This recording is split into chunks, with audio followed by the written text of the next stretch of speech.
ново гостување, нов многу разговор во Македонија наутро, кој што го најавуваме со овој куз видео материјал.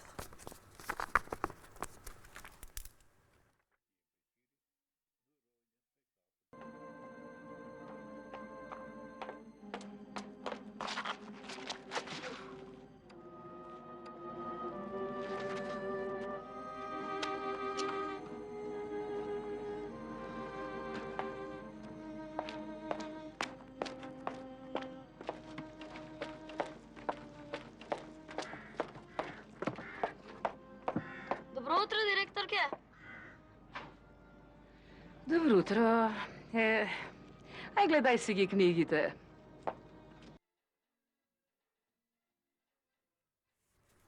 Да.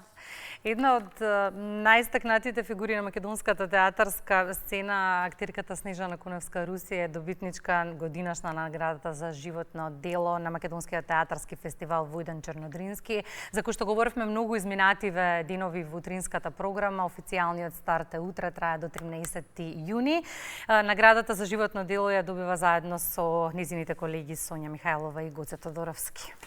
Треба ли некоја посебна најава за дамата која што имаме во студио, која е легенда на македонскиот театар, филм и култура? Велиме добро утро за Снежана Куневска-Руси, на наше огромно задоволство, непосредно пред поаѓањето за Прилеп. Точно така. Посакувам добро утро и добар ден. Добре ни дојдов. Да, веќе и добар ден. Да. Добре да најдов. Мило ми е, се радувам за оваа покана и се враќам на годините наназад, кога и јас бев дел од Македонската радиотелевизија, прво од Радио Скопје, потоа од МРТВ. И едноставно тие одбележаа 80 години постоење радиото прво, па потоа и телевизијата, така што и мојот театар, Македонскиот народен театар, годинава одбележува 80 години, а Снежка влегува во 8-та деценија од Ке животот. зборуваме многу за таа тесна конекција.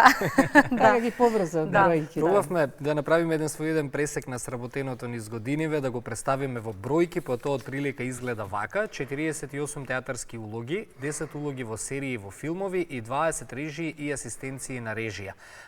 Патем бројни ангажмани како сценарист, синхронизација на неброени цртани филмови и телевизиски проекти, образовни и контактни емисии. Трудот се валоризира со бројни награди, од утре една повеќе на вашата домашна полица е и наградата за животно дело на фестивалот Војдан Чернодрински. Да честитам уште еднаш.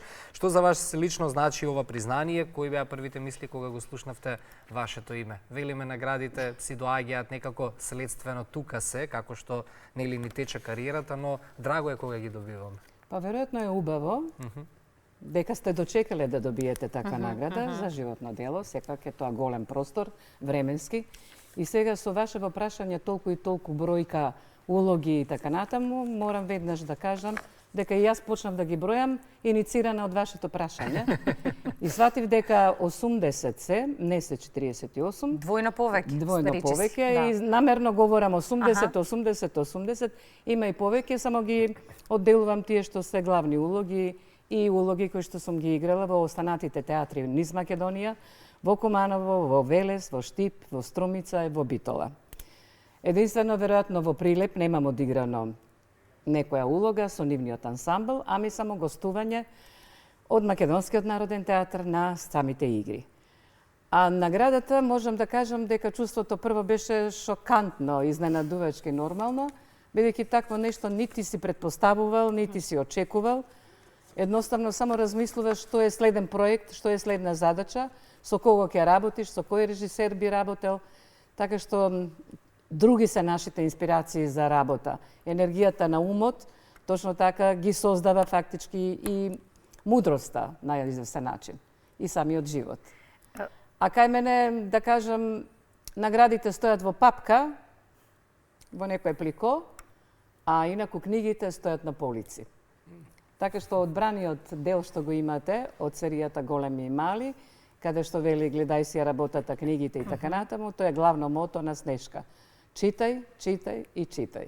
Тоа да го запомнат овие генерации.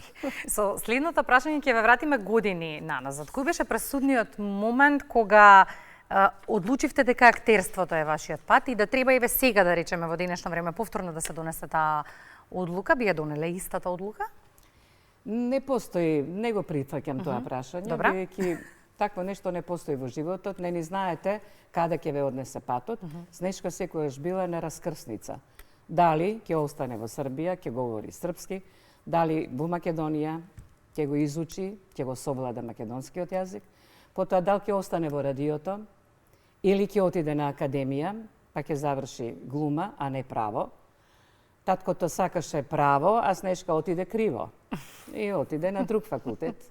Ги изненади и своите професори во гимназијата математички смер Цветан Димов. Така што се е случајно, веројатно, или некако патеката, животната патека те води по некои правила и правиш она што го сакаш во мигот. Потоа повторно раскрсница, дал да останам во радиот или да се префрлам во театар.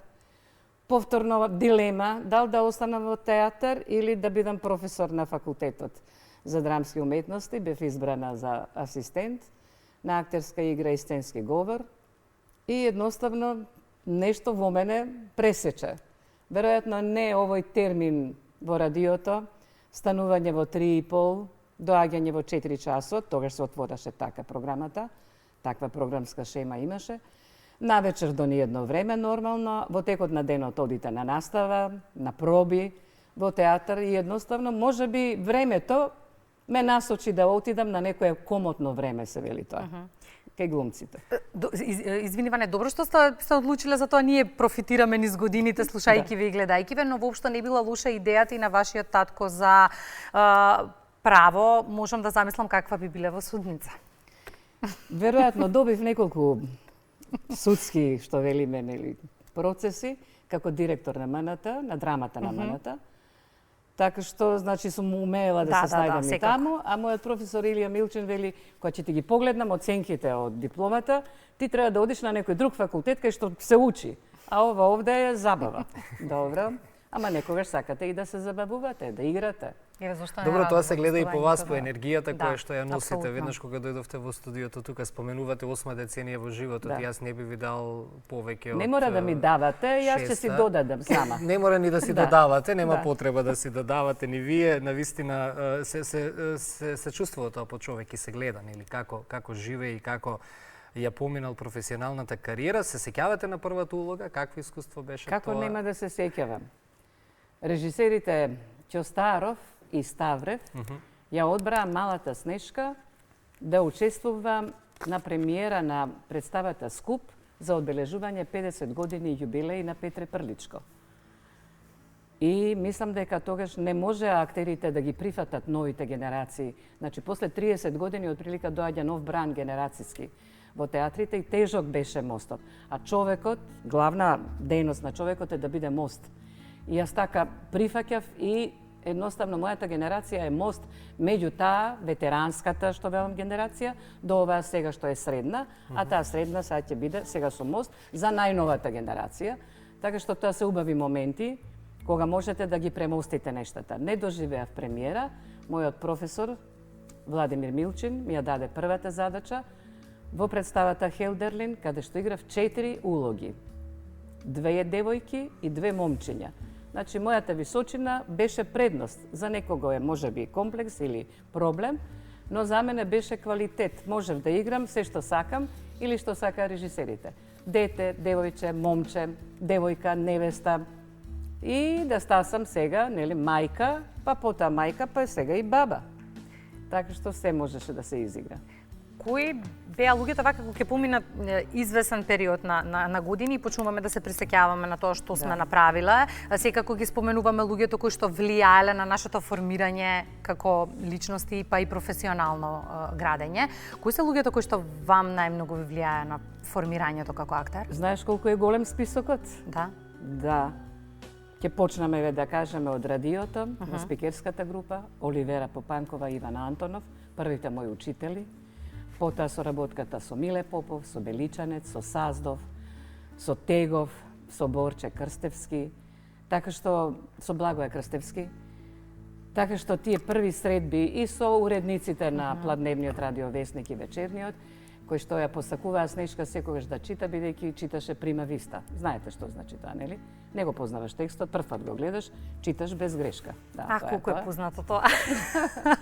Така што јас едноставно добив задача дури да го читам текстот за Јосип Броз Тито, кога почина, така што бев избор Миле Попов и Снежка, па Беличанец да го спомнам. Значи тоа беа првите мои учители, да кажам. Секогаш се дружев со постарите некако. Може би сакав нешто повеќе да научам. Потоа дојдоа на факултет Владе Милчин, Илија Милчин, Благој Корубен, Конески, потоа и Вуко Савадонева, Џува Лековски, Вукан Диневски и така натаму. Секој даде свој придонес, свој дел во мојата образование, се вели тоа. И за најпосле да ги ставам режисерите во Македонскиот народен театар, исто Милчин, Ставрев, Ѓостаров, Прличко подоцна, потоа Виолета Џолева, веројатно најмногу. Од младите, исто, ќе ги посочам, голем е списокот, некога веројатно ќе заборавам во мигот.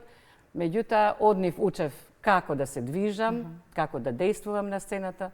Од моите професори учев како да говорам, од оваа спикерската група, како точно се применува и се препорачува стандардниот литературен македонски јазик, со почитување на акцентските целости, на самите акценти во зборовите, што денеска многу ретко се случува, и ова важи не само за актерите, меѓутоа и за сите луѓе од јавниот сервис, да кажам, па дури и вашиот. Апсолутно, да, никој не изземен. Постојаност на сцена, одлична дикција, како ваш клучен адут и секогаш убедливата актерска вештина ве прави една од, нескромно ќе кажам, и од срце ќе го кажам ова, најквалитетните македонски актерки. Кога ги споменавме новите генерации, ги препознавате ли овие вештини кај нив? Да, има, кај секого може да пронајдете нешто, бидејќи како режисер точно знам што ми треба, се вели тоа, и ги бирате актерите по нивната способност. Дали повеќе ви треба зборот, но на зборот во театарот, да речеме, му се дава простор колку што му давате на зборот во сонот значење.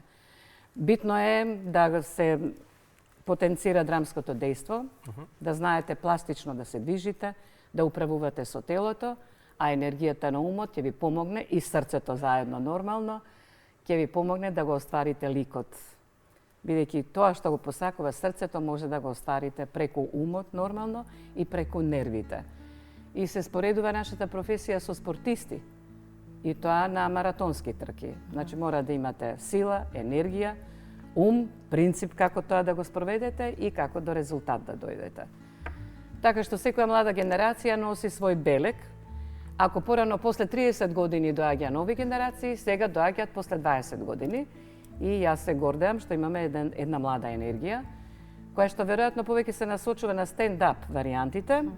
Многу помалку сега се мисли и на класичните дела, што предизвикува, да кажеме, необразование и нечитање.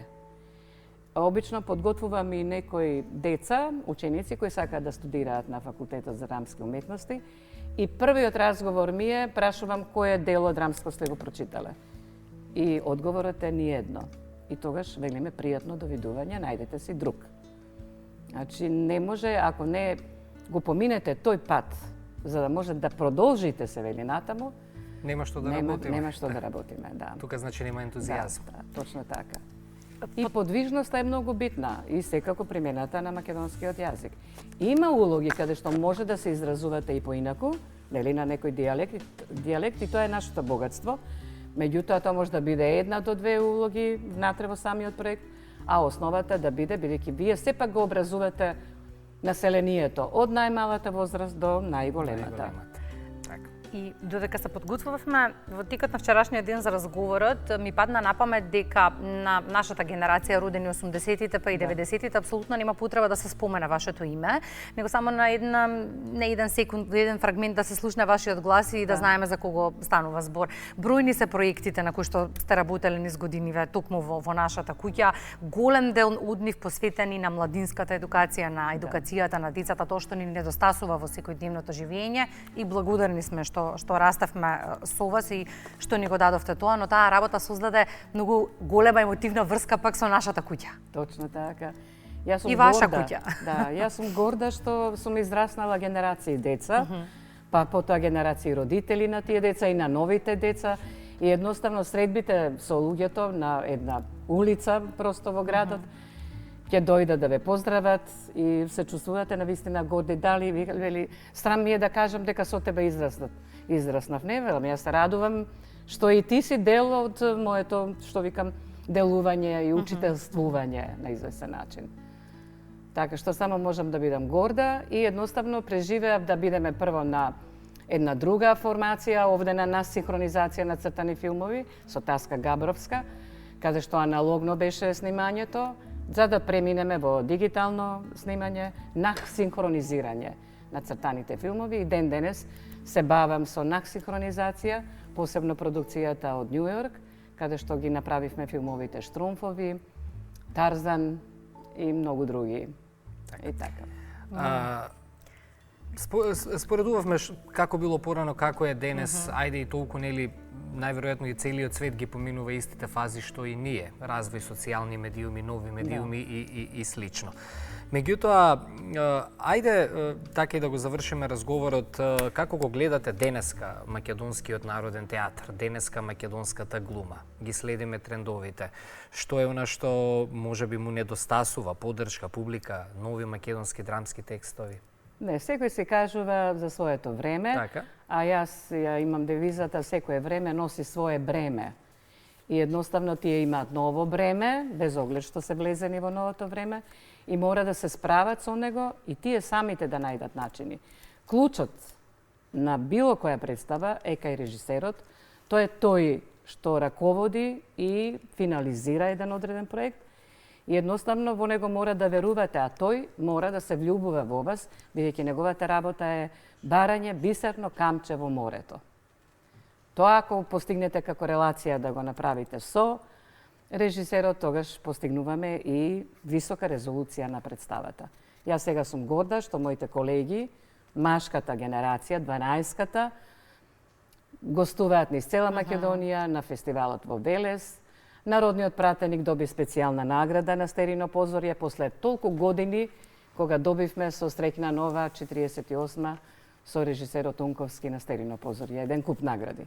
Така што мислам дека сите театри во Југославија ја чувствуваа нашата емоција, нашиот специфичен начин на игра. Не е онака технички и така натаму, ами напротив, од срце, со чувство. И не можеме да ни прашаме на крајот на разговорот што е тоа што по толку години кога зборувате за актирството, зборувате со насмевка и желба, и жар, и ведрина. Вообичаено животот знаеме да поминеме низ различни фази. Никогаш да не лути, никогаш да не фрустрира, никогаш да сме незадоволни од работата, но ако сакаме да го работиме тоа, предпоставуваме, стануваме во приказното, но тоа што е тоа што по толку години ви носи се уште насмевка? Па затоа што чувствувам дека и моите колеги го имаат, ја имаме таа фидбек релација меѓу нас и едноставно од нив ги добив првите забелешки за наградата. Зборот беше заслужено. Јас затоа бев изненадена, бидејќи не очекуваш. Знаеш дека маски имаме, маските се насекаде, нели? Секој е со своја маска, меѓутоа овде е една искрена работа, заслужена вели награда.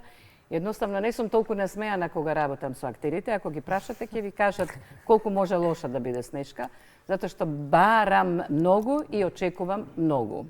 Затоа што знам што секој може да донесе и да придонесе и да даде. Многу подобро општество ќе бидеме доколку сите бараат и очекуваат многу.